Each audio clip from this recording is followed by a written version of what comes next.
pays, les services de renseignement se sont saisis de l'affaire. Quel est le regard que vous posez sur cette dame, ses sorties, ses révélations et tout ce qui va avec? Non, ce qu'on attendait de Mathias, c'est de dire que c'est une gangrène du système, le népotisme. Et c'est quoi le népotisme?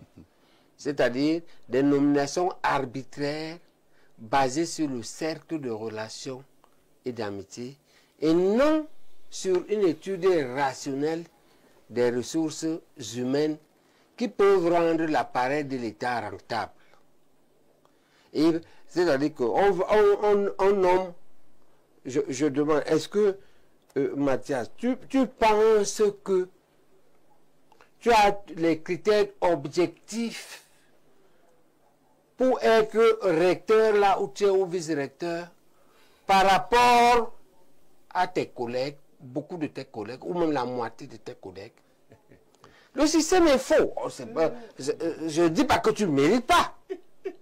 Mais je dis qu'il y a des gens qui ont travaillé longtemps avant toi, qui ont eu ton mérite ou plus que ton mérite, qui par ailleurs n'ont rien fait de mal, mais qui n'arrivent jamais parce que tu es nommé dans un système. Ce n'est pas toi qui as tort. C'est le système qui a tort. C'est-à-dire qu'on n'a pas établi des plans de carrière rationnels auxquels on accéderait sauf lorsqu'on a fait une faute.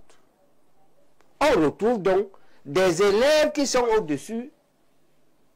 Ça, c'est en particulier dans les universités. Des élèves qui sont au-dessus de leur maître alors qu'ils n'ont eu aucun mérite. C'est à peine qu'ils ont même terminé leur formation. Parce qu'il y a des formations, non.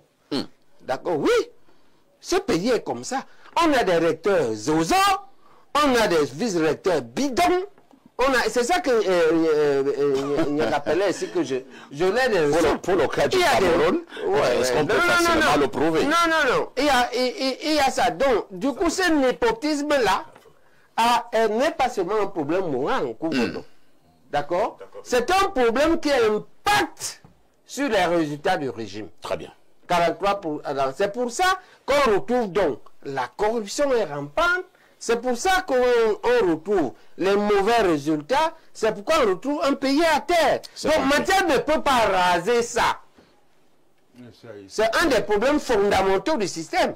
Maintenant, Adja Awa, on a la chance qu'elle est ce qu'elle est.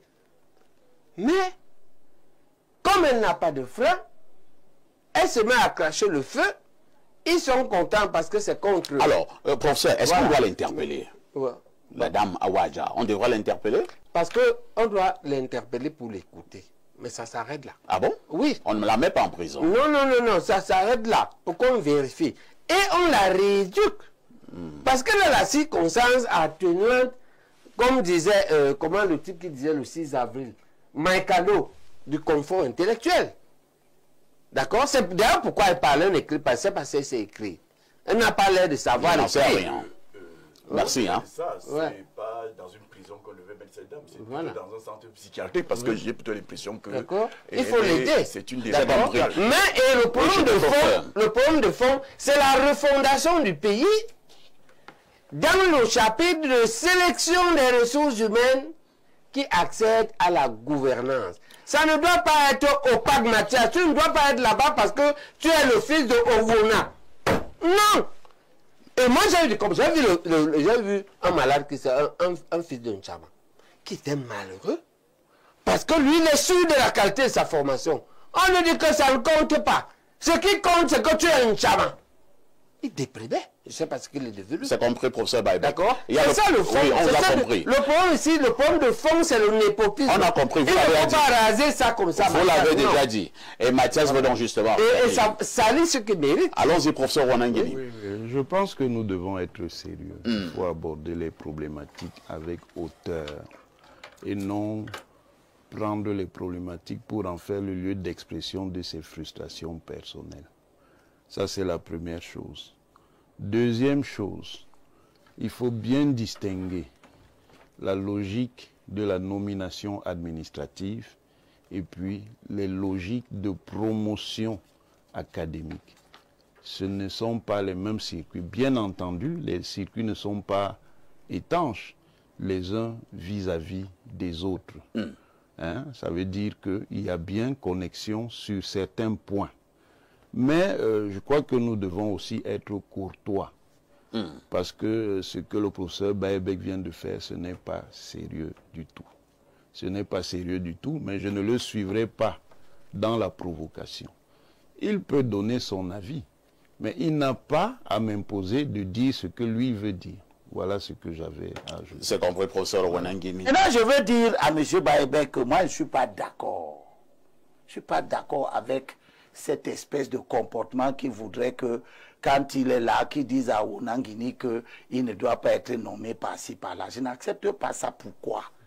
Parce que les nominations des recteurs, à moins que vous ne veuillez que ce soit des concours qu'il faut passer, mais la nomination administrative est fondée sur la confiance que celui qui a la capacité à nommer a envers X ou Y. Sur le plan de la science pure, je peux dépasser mon maître. Vous avez compris ça? Je peux dépasser mon maître. Quelqu'un, nous avons tous, tu es assis ici, tu as dépassé ton maître de l'école primaire. Tu as dépassé tes maîtres du lycée. Tu as dépassé tes maîtres de l'université, certains d'entre eux. Donc il ne faut pas nous dire que c'est parce que les gens sont anciens, ils vous ont précédé. Les prix Nobel que nous avons en France, aux États-Unis, ils ne sont pas des recteurs. Ils ne sont pas des recteurs. Certains d'entre eux ne sont même pas des grands chercheurs de renom. Donc les recteurs, il ne faut pas faire comme si pour faire marcher convenablement une entité, il faut avoir été le plus ancien, il faut avoir été celui qui je ne sais pas, a produit quoi ce soit. Donc ce genre d'attaque contre la personne du recteur, je pense qu'il faut que tu sortes de ce champ-là, parce que si demain nous on arrive au pouvoir, et qu'on estime qu'il faut te nommer en raison de tes engagements politiques, la recherche permanente de la bonne administration, il y aura des gens pour nous dire que tu n'es pas le premier à avoir été dans ce schéma-là. Et pourtant, il ne s'agit pas d'avoir été le premier. Il s'agira de la confiance que nous, on peut avoir envers toi. En disant, il a mis sa vie longtemps à la recherche de l'excellence. Il faut qu'on lui donne la possibilité d'insuffler cette mentalité-là dans la société. Je souhaite que le professeur Wanangini, sur nos plateaux, ne fasse plus l'objet d'attaques sur sa carrière. Sa carrière. C'est compris, Libé Lobé. Merci pour votre mise au point.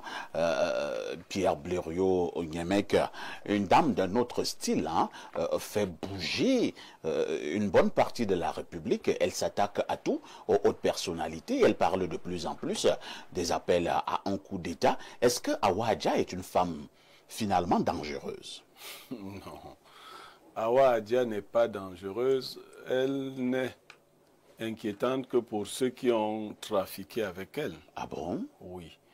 Moi, je crois qu'elle a tort de se mettre en fuite. Vous savez, il y a un autre jeune homme qu'on avait arrêté récemment. Il est allé même à Kondengi. Il a donné quelques jours au régime pour le libérer. On l'a libéré. Vous parlez de Parfum Bapou. Il a dit, moi, je vous donne quelques jours. Sortez-moi d'ici. Il a été libéré. Il a dit ça, je vous donne quelques jours, sortez-moi d'ici. On l'a sorti sur chaise. C'est un gars qui est sur une chaise roulante. Oui. Il dit des choses pires que celles que... Il maîtrise le... Donc tout ce qu'on a dit là, toutes ces saletés là sont là. Ceux qui l'ont défenestré, il les connaît parce que... Donc il a dit, vous me sortez d'ici, ils l'ont sorti de là. Ils avaient le choix entre le faire assassiner à l'intérieur ou le sortir. Alors, il y a des gens qui... Ou le sortir et peut-être l'assassiner dehors. Non, c'est un individu bizarre, je vais te le montrer. Donc il est sorti, il a donné une injonction, il est sorti avec tous ces gars. Il est sorti. Ça, c'est documenté. Et je vous assure, il ne s'attaquait pas aux petites gens. Adja Awa, si elle a donc des photos comme celles qu'elle décrit là, moi, à sa place, je me présente, vous m'arrêtez, je vous menace de publier les zizi et tout ça. Bon, donc, en fait, c'est un État qui a... Utiliser ces mots-là. Oui, c'est un État qui a pénétré la brousse. C'est-à-dire que ça voilà, au sens, voilà, ça rentre dans ces sauvageries et tout ça. Bon, Elimbi Lobe a dit quelque chose relativement au recteur Onangini, le professeur Baebek. Je crois qu'il y a un hiatus. Le professeur Baebek, lorsqu'il prenait le deuxième exemple de celui qui se sent mal d'être nommé du fait du nom de son père, il reconnaissait en celui-là un certain mérite. Il faut simplement qu'on soit honnête de reconnaître que du point de vue du mérite, le professeur Mathias Onangini ne souffre de rien. Ça, c'est un autre point. Mais lui-même peut souffrir de sa nomination. Encore que vice-recteur, moi, j'ai souvent pensé que le RDPC veut le ridiculiser en le nommant. Moi, mes positions sont constantes. On veut le ridiculiser. Je ne sais pas ce qu'un vice-recteur, on pouvait lui donner au moins un décanat, mais on veut le ridiculiser. Ça, c'est une... Mais à côté de ça, il peut se sentir mal dans un univers global où les gens décident de qui devient quoi. Ça veut dire que même lorsque vous avez du mérite, vous souffrez d'être là parce que vous ne savez plus si on vous a nommé en tant que Mathias Eric Onangini, qui a au-dessus de ce mérite, ou si on voudrait récompenser ce que papa a fait. C'est eux qui vous mettent dans l'embrouille. Parce que les petits gars qui sont sortis là, que papa a formés, des fois ils vous menacent. C'est l'embrouillamini. Ça fait que même des esprits brillants qu'on a parmi nous, on ne sait plus ce qu'on va en faire. Je reviens pour sortir avec l'université. Il y a des règles à l'université, Elimbi Lobe.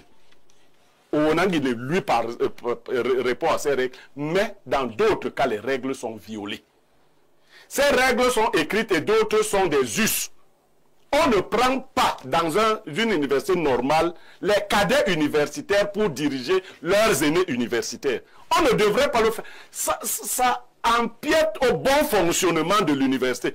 On a eu des cas où on avait un recteur qui était maître de conférence.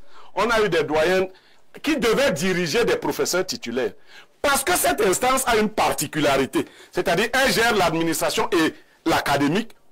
Quand vous avez en face de vous un maître à qui vous voulez raconter des histoires, vous voyez que ça commence. Dans le département auquel j'ai appartenu, qu'est-ce qui a tué le département de philosophie à l'université de Yaoundé? C'est le jour où on a pris l'étudiant de Fabien Eboussi Boulaga.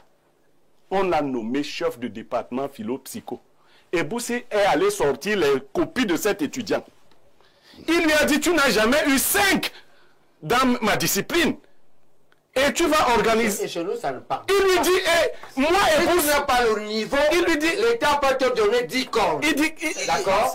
Mais on te dit, non, on est sorti du débat de Onangini. Non, il lui dit, et moi, Eboussi, parce que le chef de département fait quoi? Il organise les enseignements.